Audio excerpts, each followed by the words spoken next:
네, 여러분들 제가 업무적으로 일을 하다 보니까 하루에도 수십 통씩 정말 수많은 사람들하고도 통화를 하고요. 또 경제적으로도 여유로우신 분들하고도 많은 전화 통화를 하고 있습니다.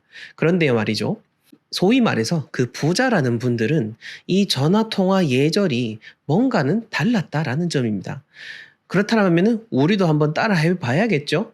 자, 부자들이 지키는 전화통화 예절, 돈복이 따르는 그런 전화통화 예절을 여러분들에게 말씀드리려고 합니다.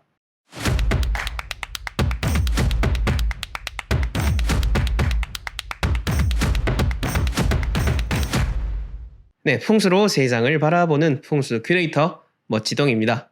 오늘은 부자들의 전화통화 예절에 대해서 여러분들에게 설명드리려고 합니다. 요즘은 이 전화 통화 자체가 점점 줄어들고 있는 추세입니다. 신조어 중에서 콜포비아라는 단어가 있습니다. 사회적으로도 문제가 되는 것 중에 하나인데요. 특히 MZ세대, 소위 말해서 2030 젊은 세대들에게서 두드러지게 나타나는 전화에 대한 공포증, 그런 현상들을 가지고 콜포비아라고 합니다. 그만큼 전화 통화가 미숙해지고 있고요. 또 한편으로는 전화 통화를 잘하면은 그만큼 더 큰 이득을 볼 수 있다라는 점을 우리는 알 수가 있습니다. 그렇게 여러분들이 이득을 얻을 수 있도록 제가 설명을 드리려고 합니다. 자, 본격적인 내용에 들어가기 앞서서 각종 컨설팅 신청 그리고 풍수 초심자들을 위해서 풍수의 근본 원리를 정말 쉽고도 그리고 깊은 내용을 담겨져 있는 이 책 V풍수 구매를 원하시는 분들은 하단 고정 댓글에 나와 있는 링크 참조해 주시면 되겠습니다. 네, 부자들의 전화통화 예절 첫 번째는 바로 뭘 하고 있을까라는 겁니다. 자, 뭘 하고 있을까라는 거는요. 전화통화를 하기 전에 내가 전화를 걸려는 사람이 전화통화를 지금 받을 수 있을지를 먼저 생각을 하는 겁니다. 쉽게 말해서 뭐 아침 일찍이라든지 저녁 늦게라든지 이렇게는 당연히 전화를 하지 않을 거고요. 전화를 하기 이전에 이 사람이 만약에 뭔가 중요한 일을 하고 있지 않을까 먼저 배려하는 그러한 마음을 낸다라는 겁니다. 그러니까 간단히 전화 통화를 하는 그 과정 속에서도 상대방에 대한 그 배려가 묻어 있기 때문에 그런 사람에게는 당연히 복이 따를 수밖에 없는 겁니다. 그러니 여러분들도 전화 통화하기 전에 무심코 내가 용건 있다고 바로 전화하지 마시고요. 아, 이 사람이 지금 바쁘지는 않을까? 한 번쯤은 그렇게 좋은 마음으로 먼저 시작을 하는 거. 거기서부터 우리가 좋은 운을 한번 끌어모아 볼 수 있을 것 같습니다. 그 다음 두 번째로는요.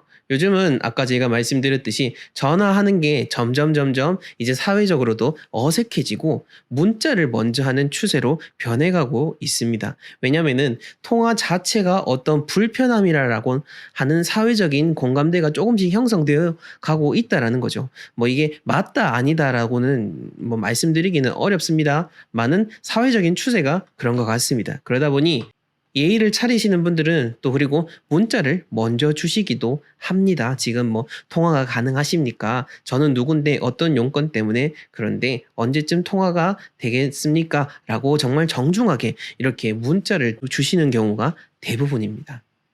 그러니 여러분들도 내가 만약에 시간적 여유가 있다라면은 문자를 한번 보내서 상대방으로 하여금 충분히 마음의 준비를 할 수 있도록 그렇게 배려를 하시면 좋을 것 같습니다. 자, 세 번째로는요. 이제 상대방과 통화를 하게 됐습니다. 그렇게 통화를 하게 됐을 때는 나는 누구인지를 먼저 밝히는 겁니다. 대뜸 어떤 뭐 용건이 있어가지고 바로 전화해서 뭐뭐 때문에 그러는데요. 이렇게 하는 게 아니고요. 네, 수고하십니다. 저는 누군데요. 뭐 때문에 어떻게 해서 연락을 드렸는데 어떻게 이게 가능할까요? 이렇게 전화를 하는 거죠. 전화라는 건 말이죠. 우리가 보이지 않고 목소리로만 이야기를 하는 겁니다. 뭐 어떤 사람들은 바로 툭 전화해가지고는 뭐뭐뭐뭐 이렇게 딱 해버리는데 그렇게 했을 때는 보통 상대방이 다 기분이 나쁠 수밖에 없고 저도 개인적으로 그런 전화를 받으면은 좋게 말씀드리기가 어려운 경우가 많습니다. 그러니 가급적이면은 내가 누구 어떤 상황이다라고 잘 말씀을 하는 게 통화를 하는 이유도 어떠한 목적을 성취하기 위함이니까요. 여러분들이 그런 목적을 달성하기 위해서는 좋은 방법이니까 내가 누군지를 꼭 밝히시고 통화하시길 바라겠습니다. 자, 네 번째 그 다음으로는 내가 누군지 한 다음에는 지금 통화가 가능한가라고 하는 이런 간단한 안부를 통해서도 또 상대방을 배려하는 그런 모습을 내비칠 수가 있는 겁니다. 자, 아직 몇 가지 더 남았지만 여기까지만 보더라도 여러분들이 아실 수가 있죠. 전화통화 예절, 그리고 부자들이 지키는 그 예절들은 바로 상대방의 배려를 기본 베이스로 한다라는 점을 우리는 기억할 수가 있습니다. 그러한 마음만 가진다면은 제가 말씀드렸던 것들은 어찌 보면은 다 당연하게 이해가 될 수 있는 것들입니다. 자, 그 다음 5번째로는요. 우리가 전화통화를 하면서 대화를 쭉쭉쭉쭉쭉쭉 이어가게 됩니다. 그러다 보면은 상대방이 뭔가 말을 하고 또 내가 뭔가 말을 하고 싶은 게 생깁니다. 그때는 바로 툭 얘기를 하는 게 아니고 상대가 말을 충분히 했는지를 다 듣는 거죠. 부자들도 그렇고요. 성공하신 분들도 그렇고, 그리고 그런 분들은 전화통화든 일반적인 상황이든 간에 상대방의 말을 충분히 듣습니다. 충분히 들은 다음에 이해를 하고 그 다음에 내가 하고 싶은 말을 합니다. 그런 분들이 다 잘 된다라는 거죠. 그렇다면 우리도 그걸 따라 해야겠죠. 그리고 전화통화 상에서도 우리가 그것을 적용해서 한다면은 그만큼 좋은 운을 모을 수가 있는 겁니다. 자, 그 다음 6번째로 통화를 끝낼 때에는 긍정의 말로써 꼭 끝을 내는 겁니다. 이렇게 통화를 하게 돼서 감사합니다 라고 끝을 내셔도 되고요. 뭐 아니면 윗분들이라면 들어가십시오 라고 하셔도 되고요. 아니면 오늘 행복하십시오, 뭐 식사 맛있게 하십시오 라고 하면서 그렇게 마지막으로 덕담을 나누고 전화를 끊는다라면 얼마나 좋겠습니까? 전화라는 거는 보이지 않고 말로만 하다 보니까 우리가 더 공포심을 가지게 되는 겁니다. 하지만 그럴 때일수록 더 편안하고 말에다가 최대한 나의 모습을 투영시켜서 배려를 하신다라면 아무런 걱정을 하실 필요가 없는 겁니다. 네, 7번째는 앞에 6번째하고 동일한 내용이고요. 그 다음 8번째로 바로 반말이죠. 전화하다 보면은 이게 처음부터 반말하시는 분들도 간혹 계십니다. 보통 연세가 있으신 분들이 그런 경우도 많으시고요. 그게 아니라 그냥 대화 중에서도 툭툭툭툭 어떤 질문상에서는 뭐 그렇지 않을까라고 하면서 반말을 하신 경우가 있는데요.